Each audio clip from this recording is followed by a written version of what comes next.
basket by Souza with 10 seconds to go. Smart misses. It looked like the USA was going to win in a rout. Brazil wins the gold. Shocking game.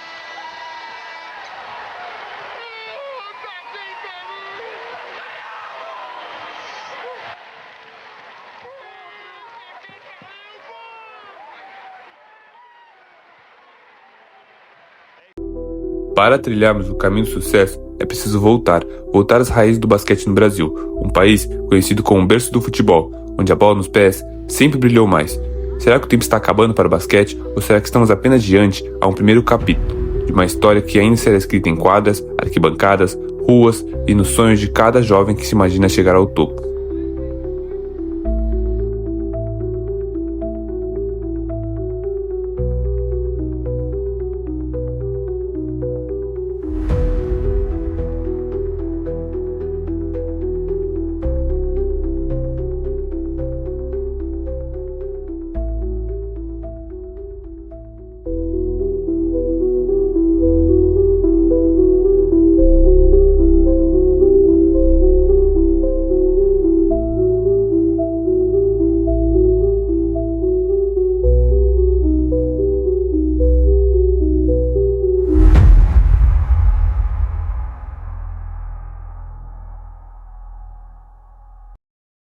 O basquete não é só um esporte, ele é uma válvula de escape, uma forma de salvar vidas e, para muitos, uma maneira de encontrar um propósito. Eu comecei quando eu tinha 10 anos de idade e eu tava depressão nessa época, meus pais tinham separado. E meu irmão, ele jogava, ele me chamou pra começar a jogar junto com ele e simplesmente foi a paixão à primeira vista. Eu comecei a praticar desde muito cedo, sempre gostei de ver, de praticar. Isso, querendo ou não, ajudou muito na minha vida porque antigamente eu era obeso. Com 10 anos eu tava com 150 quilos, hoje em dia eu tô normal, tô com 80 quilos.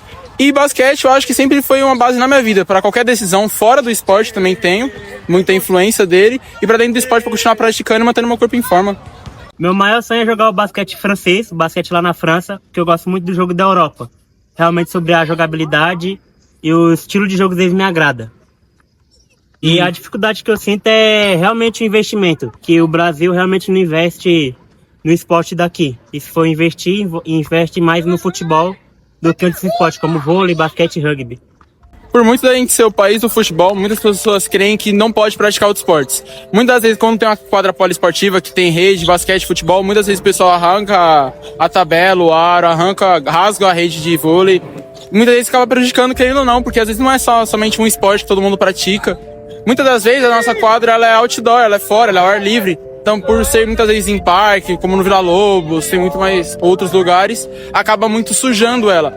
A reforma de muitos lugares, do Vila Lobos mesmo, a quadra no primeiro dia tá impecável, perfeita, mas como vai sujando, não tem a manutenção de ar, não tem os cuidados devidos, acaba querendo ou não prejudicando muito, pode causar muitos acidentes. Já vi muita gente se machucar aqui jogando. E eu acho que por muito mais da prefeitura incentivar, muito mais das escolas, porque quando a gente aprende desde cedo a futebol, só futebol, não tem um apoio externo. Quando a pessoa quer jogar basquete, quando ela quer se profissionalizar, nunca tem um apoio muito de ninguém, é muita pessoa pela pessoa. Ou a pessoa é filha de alguém, que ela conhece alguém para continuar praticando. Aqui a gente pode ver, não tem a grade, muitas vezes a bola cai lá, alguém pode até se machucar. E às vezes também aro, cesta, não tem, para nós poder praticar e jogar o esporte que nós amamos. Quem está sustentando o esporte é sempre o atleta. É sempre o atleta que tem que vir com monetário, comprar, sustentar, bancar a viagem. E por não ter um apoio externo, a pessoa acaba desanimando, sabe? Ou a pessoa vai lá, compra um tênis que hoje em dia é 600, ela comprar um tênis bom, 700. E às vezes tem que comprar mistura em casa, tem que ajudar em casa. Então isso acaba um pouco desanimando. O fato de a pessoa criar aquele sonho e não conseguir, porque não tem apoio, nem financeiro, nem parte do governo. Quando a pessoa não tem um clube, né? Ela tem que treinar em algum lugar. Só que se não tem uma quadra pra ela treinar, ela fica meio que ali naquele...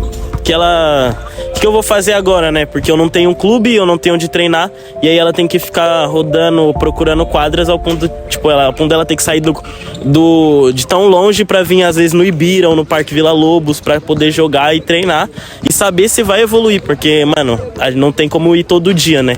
Então acho que, tipo, é sempre bom, porque é sempre bom ter uma quadra por perto, porque onde você vai, você vê uma quadra de futebol, mas nem sempre você vê uma quadra de basquete, assim, isso que afeta muito. E quando vê, o aro tá quebrado, o chão desliza muito, eu acho que isso atrapalha muito, mano. Isso a prefeitura tem que se impor a fazer o melhor pelo basquete também, como todos os esportes. É isso, você tem que se virar, é você por você. Meio que nisso, enquanto o futebol e alguns outros esportes, nem todos, tem tudo ali no fácil, né? Vamos dizer assim. O desenvolvimento de jovens no basquete de rua é uma jornada de resiliência. Não se trata apenas de jogar, mas de criar oportunidades onde elas não existem. Hoje, o que esse projeto representa é o quê? São 10, 11 garotos que entraram em clube, em times, né? 3 conseguiram passar na faculdade com bolsa esporte, por causa do basquete, sendo que eles não sabiam bater a bola de basquete, né? Fora os outros que eles mesmos falam que melhoraram muito dentro de casa, no colégio, né? Então, não é só o streetball lá dentro, não é só você conseguir dar um futuro, né, para essas crianças e adolescentes. Porque, olha esse futuro aí, já tem 3 na faculdade. É uma magia que o esporte faz, o esporte é bom em todos os sentidos, né? Então, o dia de terça-feira, você vem aqui no projeto, tá lotado. Olha como está a quadra. Hoje, conseguimos espaço dia de terça-feira para o vôlei. Mas aqui na praça não tinha isso. Então, quer dizer, basquete de rua é aquele garoto que tem muita habilidade, só que não conseguiu entrar no clube. Isso rola até hoje, né? Só que na hora que consegue entrar no clube, esse menino consegue fazer acontecer. Só que a maioria dos clubes é filho de associado que está lá no clube e tira a vaga do menino que tem muita habilidade. Só que durante 7 anos, passou que tira o dinheiro do próprio bolso para colocar tabela de basquete, uma redinha, 2 em 2 meses, 3 em 3 meses, tinha que comprar uma redinha de pano que vai estragando, chuva, sol, 6 em 6 meses. Eu que tinha que tirar o dinheiro do próprio bolso para comprar as tabelas, que é de compensado, chuva, sol, daqui a pouco a tabela vira uma folha. Aqui a gente tem que ir até a padaria ali e pedir, estou com um projeto ali e recebe um não. Para conseguir algum lanche, suco para as crianças ali no mercado, os adolescentes. Então, o patrocínio aqui no Brasil é complicado. Acrescentou? Melhorou? Melhorou um pouco, mas pode melhorar muito mais de verdade. Se o basquete de rua abre as portas para a educação, no mundo universitário, o jogo enfrenta outros desafios. E nesse cenário, Dalve revela como as universidades lidam com a falta de incentivos. Além disso, explica do porquê o fechamento de clubes.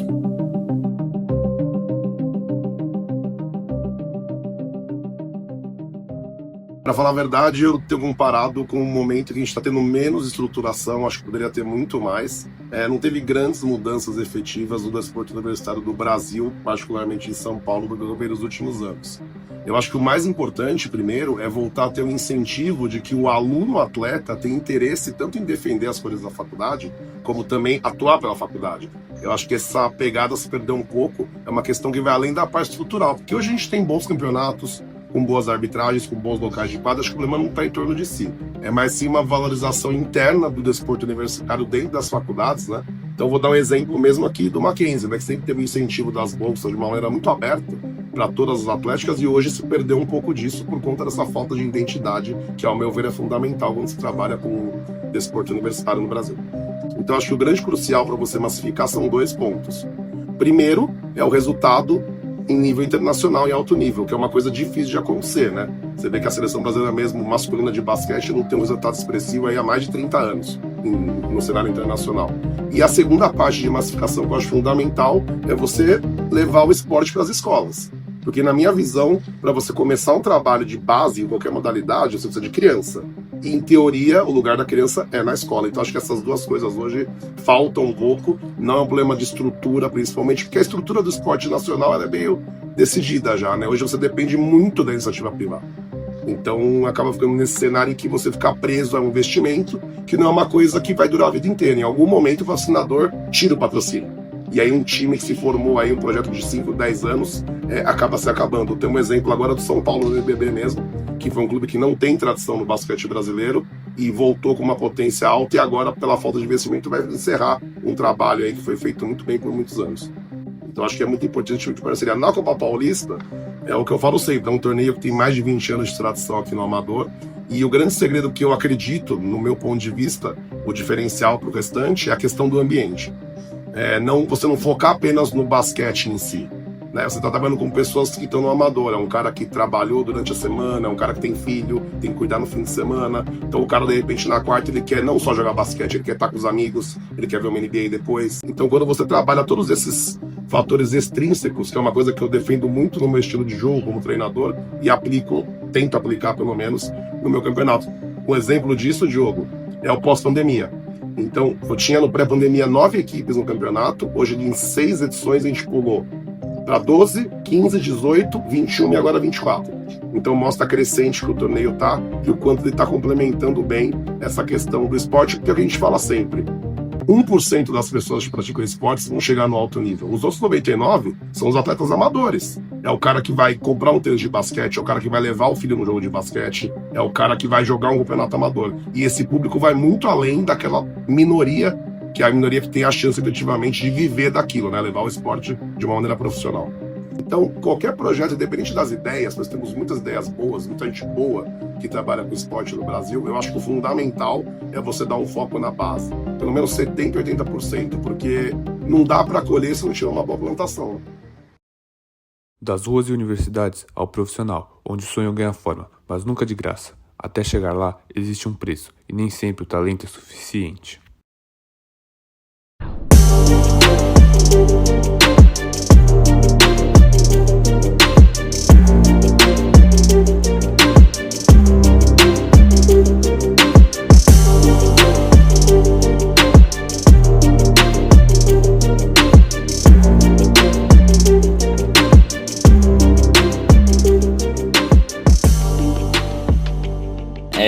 Meu pai foi jogador profissional também, Edu Mineiro chama.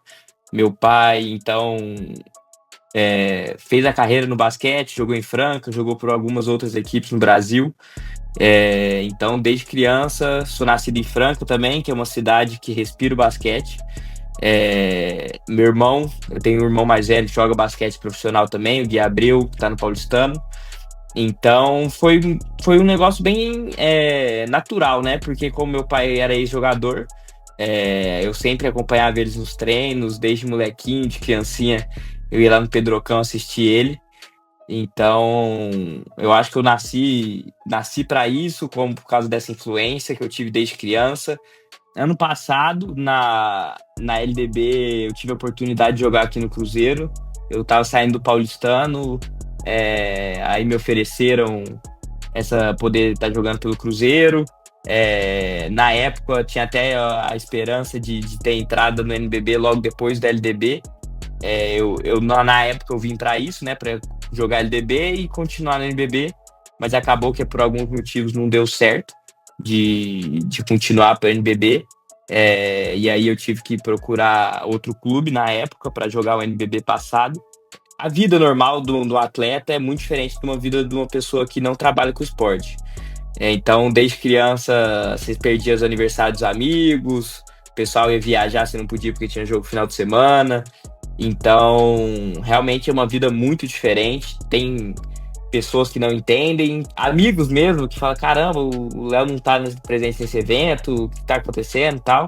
Então essa foi uma das principais dificuldades no começo, assim, de perder mesmo essa infância, essa adolescência, essas coisas que todo jovem faz, você acaba que não pode fazer. Desde 18, 19 anos eu tô fora de casa morando sozinho. E eu sou um cara que sou muito apegado à família, né, velho? Então, essa parte é muito difícil, você tem que abdicar dessa parte também, que é uma das coisas que eu citei atrás. Essa última temporada estava em Fortaleza, que é um lugar que muito difícil de chegar, é um lugar bem longe da minha família aqui. Então vi eles poucas vezes, minha namorada eu vi poucas vezes, minha família, meu irmão também, que também tá nessa vida aí, acaba ficando distante.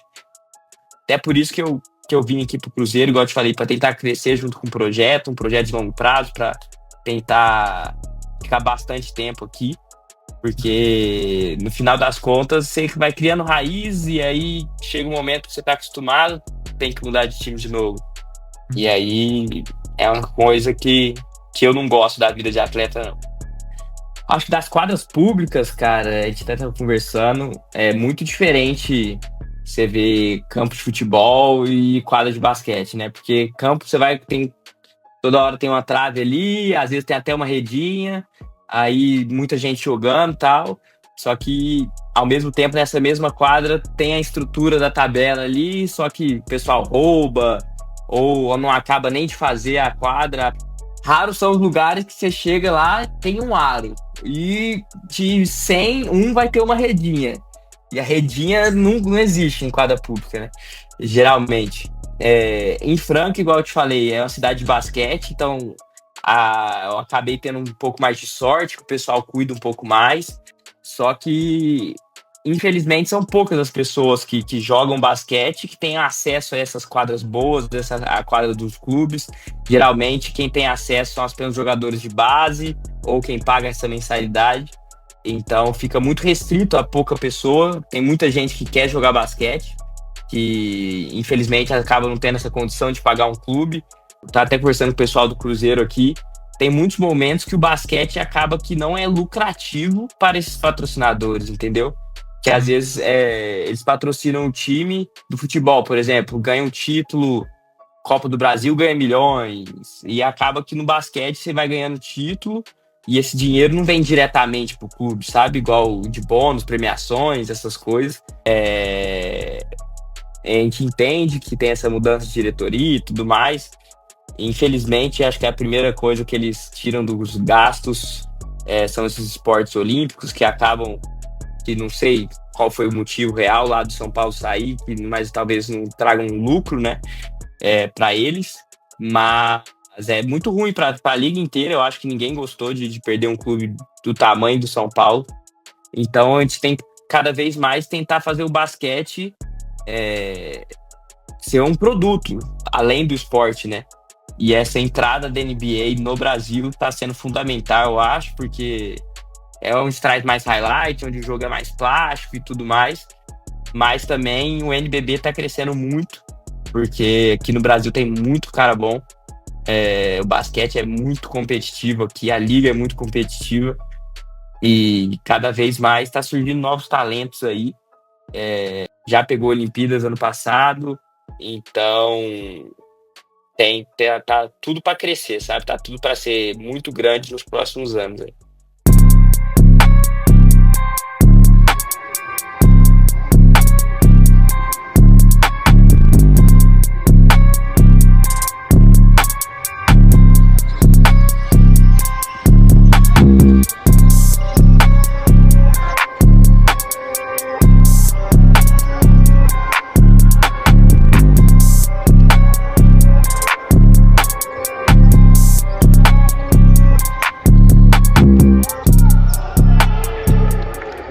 E preparar esses atletas para mim é uma grande honra. Estou bem feliz de trabalhar aqui no Corinthians.